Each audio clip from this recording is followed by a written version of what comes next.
the Astrology Interview Podcast with me, Sue Brayne. Now, I'm absolutely delighted to welcome Stephen Forrest as my guest.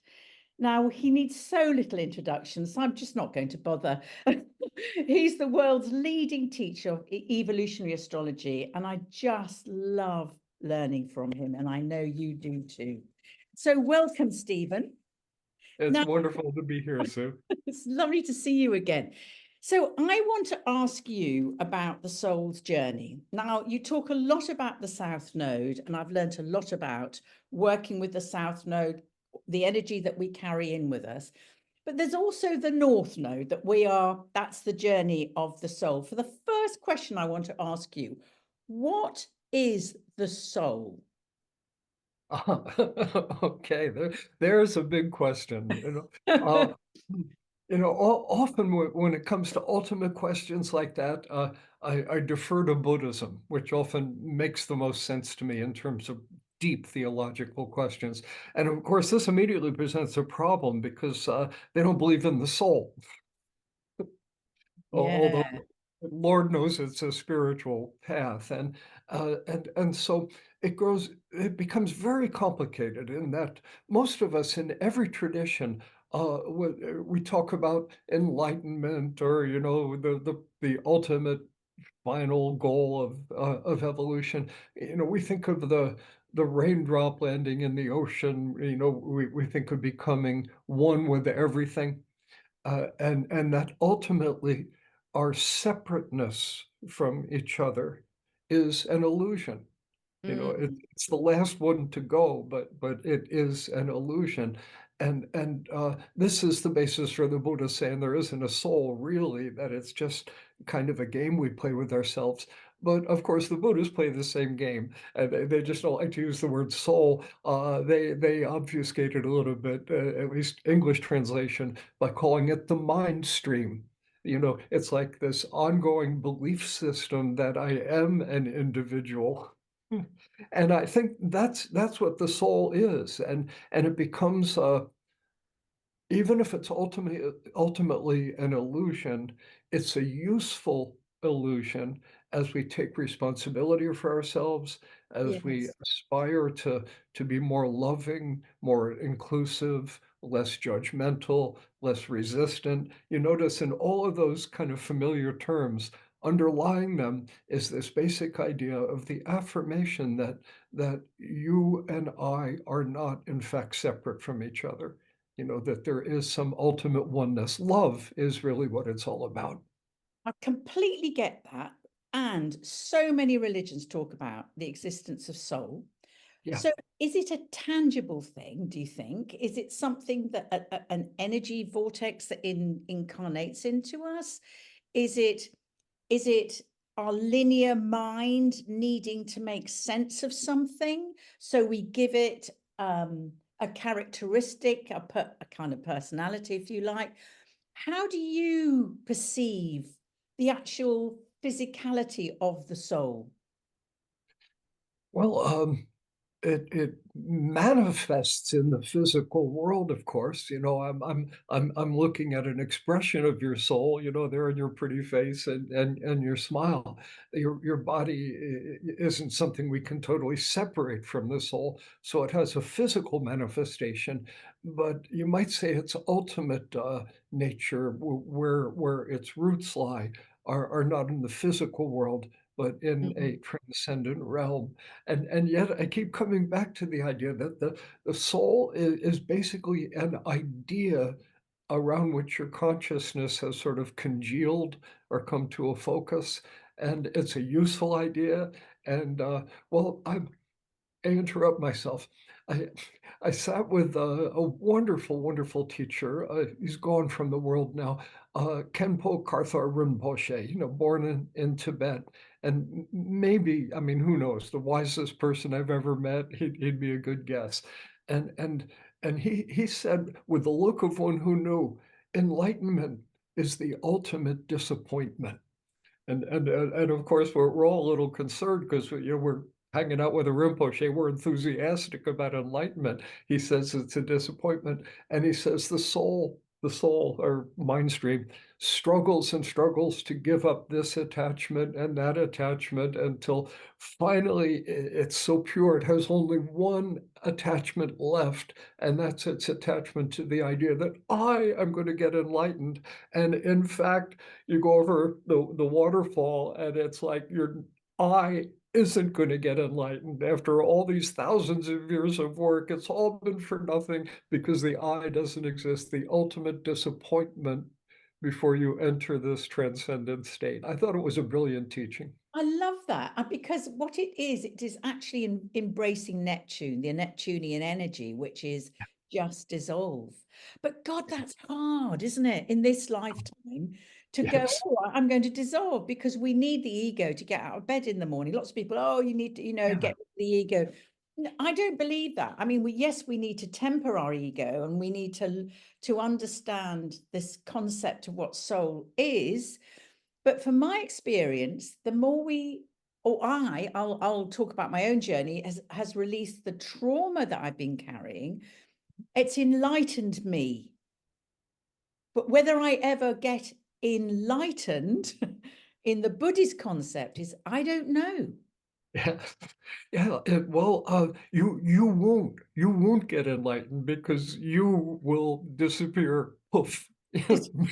Before that moment. You brought up trauma a minute ago, and that's a really rich subject, of course. And so if you know, I want to say something that is true, but sort of dangerous and painful and easily misunderstood. Um, One of the things blocking you from enlightenment is that you're identified with your trauma.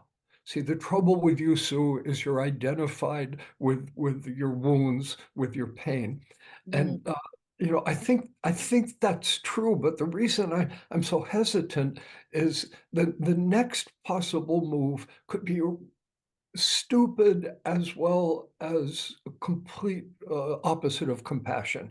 And that would be, so Sue, let go of your trauma. Just you yeah. don't have to be attached to it. And it doesn't respect the process. Letting go of your trauma. I mean, half of what passes for that or passes for forgiveness is really just denial. We've decided not to do that hard work. And so you have trauma. How many lifetimes will it take to work through it? You know? So Stephen, this is what I'm struggling with, right? This concept that we come and carrying the wound, and let's just go to Chiron here, the most vulnerable part of ourselves. Let's go to the South Node, what we're carrying in, and beckoning us across the burning fire, as I call it. Yeah, I think you have to walk the burning fire is the North Node. So Yeah. this journey of the North Node, I'm so curious about it, because do we all get there? Does it ever let us rest? No. No. That's my impression. Based on 75 years of constant struggle every day, I have zero evidence that we are ever allowed to rest.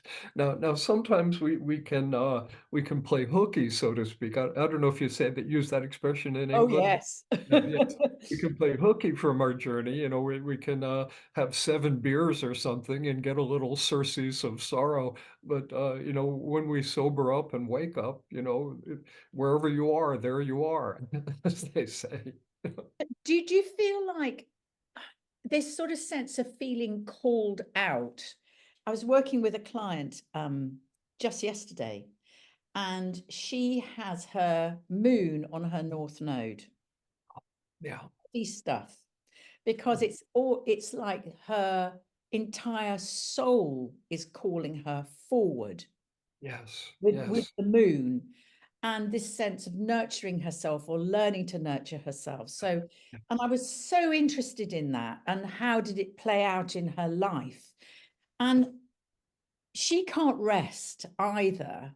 And I Mhm. wonder, it do we how do we ever get to the North Node? Do we ever go, do you know, I've arrived. I'm I mean, you probably don't even know where, what North Node is. A lot of people don't know. But this sort of sense of, is that sense of, oh God, I don't have to search anymore. I don't have to seek anymore. I'm here. Yeah, yes. I understand what you're saying. Here's a response that I think is pretty sound. It'll almost be like a cartoon for starters. So somebody lives a life, fairly decent life, and they die. And they're, in heaven, the angels greet them, choose your metaphor. And the angels say to this soul, so what did you learn in this lifetime? And the soul says, I learned everything about love. And the angels just laugh and laugh and laugh at the idea that one little human in one little lifetime would learn everything about love. It's too big a subject, to This is learn huge. everything about it. But the person learned about love, learned something about love. That's good, Yes, welcome, my yes, beloved.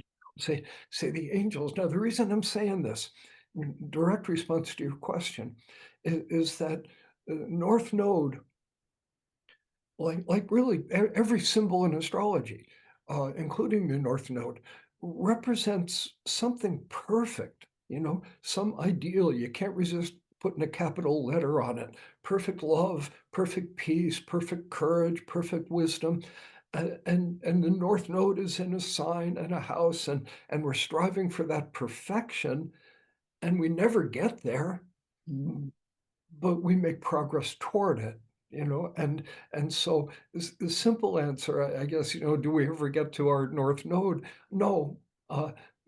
Or maybe that's the same as enlightenment, kind of an abstract idea down the road, but we chip away, we make progress, and that's what counts. We're striving toward an ideal. The person, the soul who learned everything about love and made the angels laugh, might have a Libra North Node, or Venus on the North Node, yes, or a seventh house North Node, all the ways we can say that. And so maybe they had a beautiful marriage, and they learned something about love. They're trying to break the stranglehold of their Aries South Node, of course, which can cover a lot of bases, but they yes. probably been under a lot of stress. They probably had to stand, prior lives, stand on their own 2 feet, no one to turn to, situations of heaviness and challenge. And what a relief it is to get a hug, to finally get a hug after lifetimes of war, so to speak. Yes, and to have that opportunity to understand, to walk towards peace, isn't it? Because again, I'm really, there's a couple of questions I want to ask you about this, sort of this sense of inner peace. Because do you feel like the more that we walk towards our North Node, the more the sort of the symptom of that is experiencing a sense of inner peace? Yes, yes, yes. That's certainly part of it. With that Libra Venus family, inner peace would very much be the goal. But we could imagine, sort of reversing the example of a moment ago, a Libra South Node and an Aries North Node. Um, it's like, if we let's imagine, I'm going to say something foolish as a foundation here. So, isn't there something like a good South Node? Wouldn't it? Can't we? Why are all these South Node things so nasty and mean? Why can't we make a good one? Okay, well, here's in quotes a good South Node. It's in Libra. It's conjunct Jupiter. No hard aspects to it. All sweetness and Venus energy. Maybe put it in the fourth house, a happy family that doted on you, and your job is my beloved child, is to eat bonbons and spend money and be beautiful just the way you are.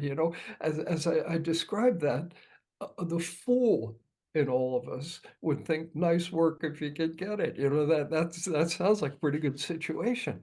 But what happens is an attachment develops to the idea of being entitled, the Yeah. expectation that everything should be easy, that others exist to take care of me.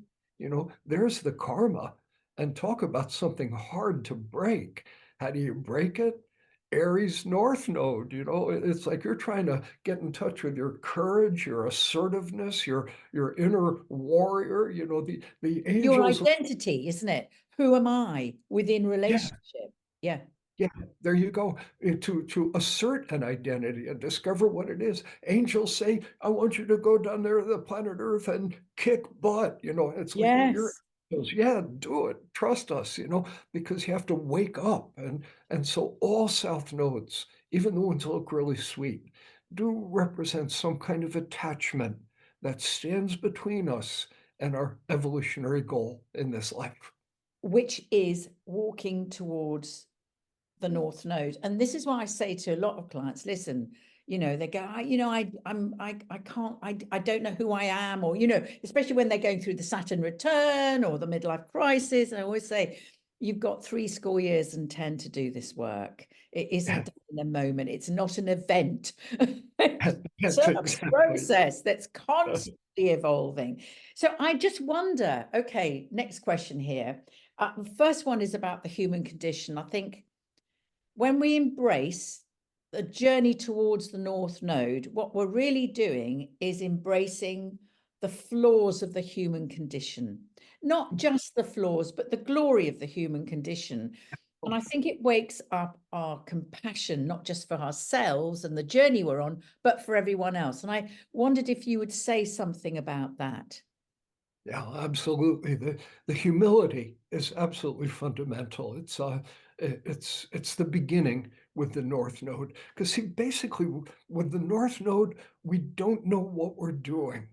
And so an illustration I might use, a client comes to sit with me, and let's say I have bagpipes here in my office. I don't, but I have bagpipes.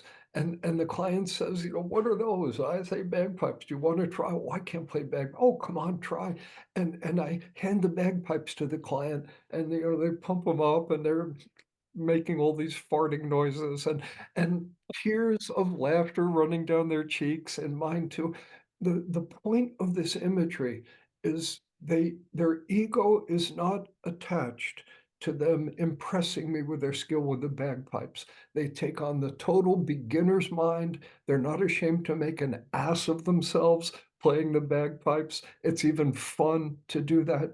Yes. And that's the right attitude with the North Node. We humbly accept that we're beginners, and we try to become like children, and we embrace the idea, the eternal idea, that the only way to learn anything new is to be willing to make mistakes.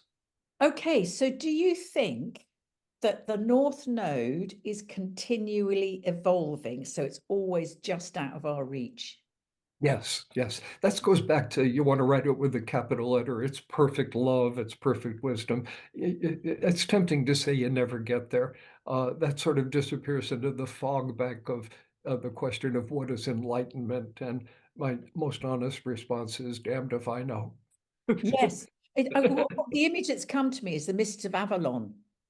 Yeah, The yeah, yes, mystery, the great mystery of life, isn't it? It's that. yeah. And every time and I'm sure this has happened to you, but every time I thought, I've got it, I've got life, I know, I've sussed it. And you just go straight down the Swanee again. Yeah, It's exactly. got that feel, hasn't it? Whatever you see, it's more than that. That's a pretty good mantra right there. Yes. So this journey of the soul, gosh, it's a big one, isn't it? Why? The biggest. I mean, the evolutionary astrology is absolutely, you're not just a blank piece of paper and you come here and you do your bit and you die. It isn't like that. It isn't a linear experience. So Yeah. just tell me more about your understanding of how the soul comes, and any agreements that you feel it might have made. Does it choose the family that we're born into? Is it always a family that we know? Is it a new family? It's I think the key concept here in responding to that is a full appreciation of synchronicity, that magic word. And so it's like, let's say, I still have an Aries North Node on my mind. Let's say a soul needs to learn about courage. Now, to learn about courage, you have to do scary things. It's the only way. Face your fear. That's how we learn courage.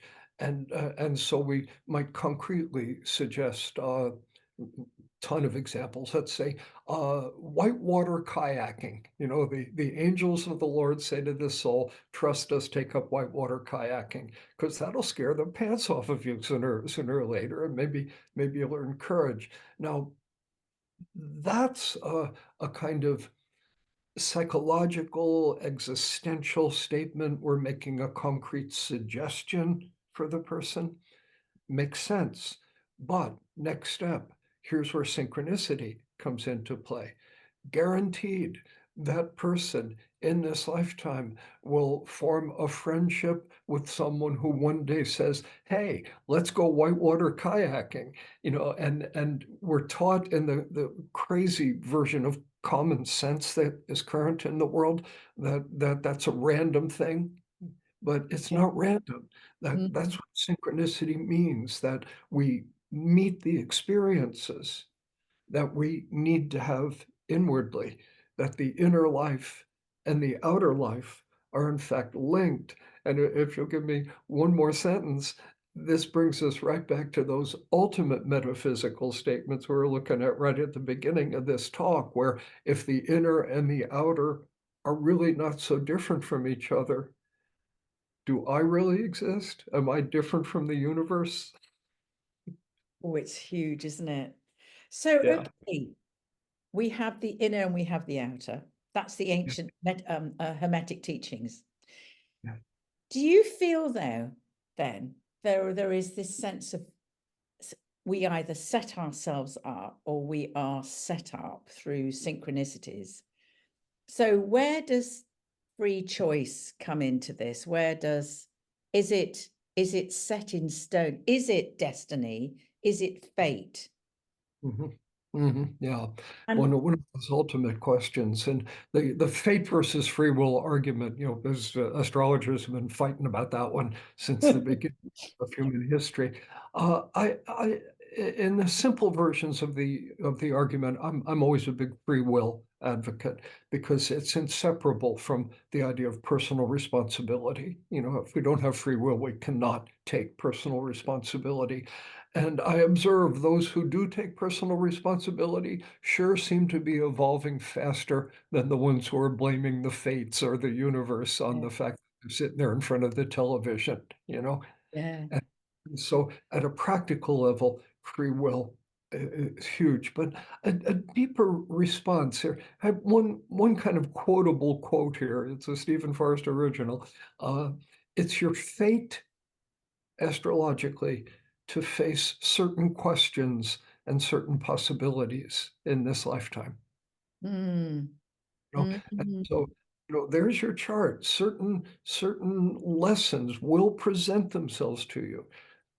Implication, certain other lessons will not. Certain other opportunities will not present themselves to you. yes. That's in the hands of God. But then anything that's truly a question implies that there's more than one answer. And generally we've got a stupid answer and a right answer, and often a lot of shades of gray in between. And so that's where our freedom lies, how we respond to these questions that are thrust upon us by our charts, by the universe. I think that's such an interesting thing, that whole concept of the chart provides the map of your potential, and some potential just isn't in the chart. Yes, exactly. Other and but there will be major themes of potential in your chart. Yeah, There will exactly. be. I mean, for example, some people's perhaps their potential isn't to have intimate relationships, but the theme of their chart is to, let's say, explore what it's like to live without intimate relationship. But Mhm. they might get sucked up into the societal expectation that you're not successful unless you have a relationship. Right, exactly, exactly. A huge subject there. Let me respond by, you probably know Lyn Bell, astrologer, American Yes, astrologer, lives in France. She, yes, she she's a pal, and she told me once about when she first got to France. She joined an astrology group, little people sitting in a living room, and she said that they would pull out a chart, and then the question of discussion was, "What's wrong with this chart?" That was how they approached it, and she was appalled, rightly. It's a completely wrong-headed approach to astrology because your chart is perfect. There's nothing wrong with your chart. If you have a chart that by conventional gloomy astrological standards looks pretty depressing in the relationship department, if we say it yeah, that way, it's the wrong way to say it. yeah, As you're saying, maybe in this lifetime, you're not about relationship. Your chart is what you're learning. Not everybody needs to learn about intimacy. Some people need to learn how to stand on their own 2 feet without somebody else pressing their happiness button. Press it yourself. That's a legitimate. yes. And And understand, marriage is a yeah, legitimate lesson and too. understand what connection is in a different context. It might not be with another person, but it could be with God Yeah, exactly, or exactly. whatever that is, or the spiritual journey. So, okay, so I'm just thinking about the potential, let's say chart potential, whatever that might be. But surely it's set against the backdrop of the South North Node journey. Everything is. Yeah. Is there a question in there? No, it's just I want to run that past you. Yeah, absolutely. When I sit down with a client, I usually, like a first session, a birth chart session, I usually start with the sun and the moon and the ascendant, and get the basic skeleton and add the planets. But when I look at the chart to prepare for that session, I always start with the nodes of the moon, like in my own head. So where is the soul coming from? What are the blockages? What are the attachments? South Node, what are the remedies for those things? This is, if I may be so bold, how God looks at a chart.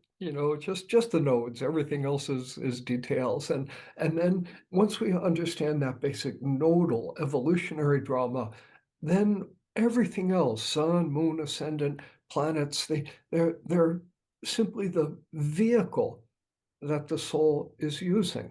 If you'll give me a moment, I'll give you an example of that. So here's a simple but actually kind of complicated astrological interpretive challenge that comes up. Here's a Sagittarian sun in the seventh house. Okay, obviously one out of every 144 people. And Sagittarius, there's a big emphasis on freedom. Seventh house, there's a big emphasis on interdependency, trusting, working as a team or a couple. And so which is it? Do we go overboard with the Sagittarian side or overboard with the seventh house side? And, a lot of astrologers would, you know, be a little confused in that situation, and I don't blame them. But now, let's again retreading our example we seem to keep using here.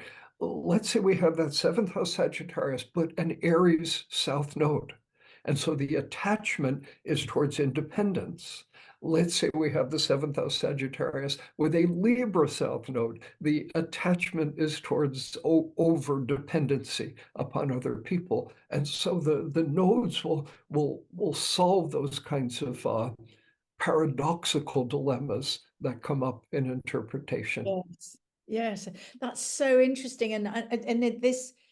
It's the call for my experience of being called to my North Node. Yeah. It just is relentless. And I Yes. wanted to talk to you about this modern disease called self-hate. Mm. Yeah. And I wonder, I've been wondering and thinking about this, and do we hate ourselves, inverted commas, because we can't move forward from our south node? That's certainly one reason. I, I, I think, self-hate is obviously a toxin, uh, psychologically and spiritually. I think it can have multiple origins. Um, you know, if we, if let's say, for example, we see a South Node story that suggests some kind of failure in a past life, maybe a failure in which other people were counting on us. And, this, of course, can lead to self-hate, self-loathing. I let everybody down. Yes. Um, and then within that, there are nuances, though. It's like, what if I failed because I was weak or self-indulgent, I was drunk on the job, or had sex with somebody I shouldn't have had sex with, or any of the standard kind of Mhm. mistakes that people make. And so I screwed up and hurt a lot of other people. Oh, well, you might even say I have some reason to hate myself. I'm not sure it's helpful, but it's like I've done something bad. I think in the I am Spanish language, bad, isn't it? I am bad. It's I that am bad. I am bad. Yeah. Equal badness. But in the Spanish language, one of the worst things you can say to somebody without getting, an X rating is sin vergüenza, which is lacking shame. You are without shame. You are shameless. And in our kind of pop psychological culture, nobody should ever be ashamed. Nobody should ever hate themselves. If we do something awful, guilt arises. It's a natural function of the soul. We can become too attached to it, of course, but to condemn self-hate as if it's always a negative thing, we got a baby in the bathwater situation there. Because if we totally condemn feeling bad about ourselves, we've also distanced ourselves from conscience, and that would be a terrible Yes. mistake. Yes. And and where I'm coming from with this, with self-hate, because it is a modern disease. It's hugely, Oh, yeah. I would say, or certainly the last 2000 years. Um, Mhm. and I'm just thinking about how, and so many people struggle with themselves, or they might not use the self-hate word. Well, probably underneath it is, or I'm broken, I'm flawed, I'm hopeless, I'm all of these core beliefs. So with the call of the North Node, from my understanding, it's always calling us out of that. Yes, That's yes. the work. Yes, exactly. Although kind of one more stitch through what I was saying before. If you have, for example, a Scorpio North Node, or a North Node conjunct Pluto, or a North Node in the eighth house, you're primed in this lifetime to do some kick butt psychotherapeutic work on yourself. And if anybody's ever survived psychotherapy, they know it's an emotionally gutting process. Sometimes it's worth it, but we have to face unpleasant dimensions of ourselves with honesty. And that's a virtuous act, and some souls need that. Again, that North Node I was just describing. But in other situations, we might find somebody who needs to be focusing on embracing themselves, celebrating themselves. Maybe a Leo North Node, could illustrate that kind of thing. And the Coming in from beauty, the fold. yeah, exactly. The Yeah. beauty of astrology to me is the way it celebrates human diversity. I know that's a cliche, but each soul is in a different predicament, and Yes. what's good for one might not be good for the other. So anyone who's watching this and is struggling with self-hate, uh, what would you say to them about how their astrology chart could help them go on the journey to release that? Mhm. Well, that's essentially what you just said is what I would say to them, you find yourself halfway between the amoebas and the angels, welcome to the human race, and, the the only question we ever really need an answer to is, okay, where do I put my foot next? If we always have a good answer to that one, we're going to be right on our track. And your chart tells you where to put your foot next. I'd say, trust me, live this life that I'm describing to you in the chart, learn these lessons, and I can guarantee that you'll have a sense of faith in your own momentum. You'll have a sense that I'm not a hopeless case. You're self-hate or self-loathing, if that's an issue in you, will be lessened by following this path. Yeah. I think the other thing for me with the whole the whole soul's journey is we're not just doing the work for ourselves. I think we have to start with the work we're doing for ourselves, but we're actually, in where I'm coming from, we're actually feeding the zeitgeist, the collective. The more we become authentic to who we are, to the journey that we've come here to experience, the more we feed that authenticity into the collective. And I just wanted to ask you about how you perceive that. Yeah, and in total accord with you. This goes right back to one of the kind of undercurrent themes in our conversation of the illusion of our separateness from Yeah. each other. Any one person heals, makes an evolutionary step forward. That is a vibration that radiates from that person and gives everybody else a little more faith than they had when they got out of bed that morning. We're in this together. That's it. We're in this together and we forget that because our pain is so huge. We just think we're dumped with it on our own. Yeah, exactly, exactly. Life doesn't have to be that lonely. No, no. And it is that's the journey, isn't it? Out of loneliness and aloneness. Yeah. Okay, Stephen, last question. This relates back to the interview that you and I did for the Astrological Journal. Yeah. We were talking about how astrology works, and you were Yeah. talking about the role of hydrogen and water. Can you Mhm. remember that? And I just, Hydro- Hydrogen and oxygen, of course, are the water molecule. I can't, I'm not remembering exactly what I okay, said. so we were talking about how astrology works, and we were talking about, and you actually quoted Carl Sagan, Ah, and you were talking about the possibility that hydrogen could could absorb our imprint because it's water, because we're made of water and the universe is made of water. And I just yeah. wondered if you wanted to add anything to that, because I am so curious about how the universe and our astrology charts, how do they talk to us? Exactly. I'm thinking, just sort of jamming here with you. A Japanese researcher, Dr. Emoto, who Yes. he it was interesting stuff. It takes water and cools it just to the point of freezing. It's not ice yet, but crystals are beginning to form. It's right in that transitional state. And it has these microscopic photos of these crystals.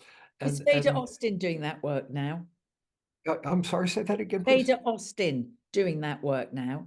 Is She, it? Oh, yeah, I'm glad somebody's continued it. I wasn't yeah, aware of that. yeah, But, the yeah. simple idea that if you're saying, "I am ugly and I am worthless," and then you watch that water, the crystals are all distorted, and if you say, "I am beautiful and wonderful and a child of God," then the crystals are perfect, and it all sounds kind of flaky, except he's got the proof, that the water, actually takes on the energy of our thoughts and the energy we're putting out. And as you point out, we're like 70% water or something like that, our physical bodies. And so loving yourself, it has a fine effect upon your molecules. And I'm just wondering, just out of the box here, that this journey, this soul, is absolutely attuned then to water or hydrogen or whatever we want to call it. And those molecules are, there's something there. And the journey, the consciousness journey is, I don't know what I'm saying, but it's almost like the water carries that. Yes, yes. The water, it's, you know, anybody who's an astrologer understands that beyond this world, beyond this three-dimensional framework, there is another world, a higher world, the mental plane, the causal plane, you know, whatever you want to call it, the fourth dimension, fifth dimension, and that what we see here has its origin in this higher realm. So the causal plane causes the material plane to manifest. And as astrologers, of course, we're tuned into the machine language of that causal plane. You know, that's what the archetypes are. That's what we're working with, and then sort of generalizing it as one of the things in that causal plane is the idea of perfect love, let's say, you know, perfect self-love, you know, in capital letters. And as we invoke that, it manifests in our lives. We get luckier. We have more love in our lives. Our bodies are healthier. Our bodies are more attractive, you know, in every sense, because that abstract energy is manifesting in the physical world. We've gone to the origin of all these things. It's just so fascinating.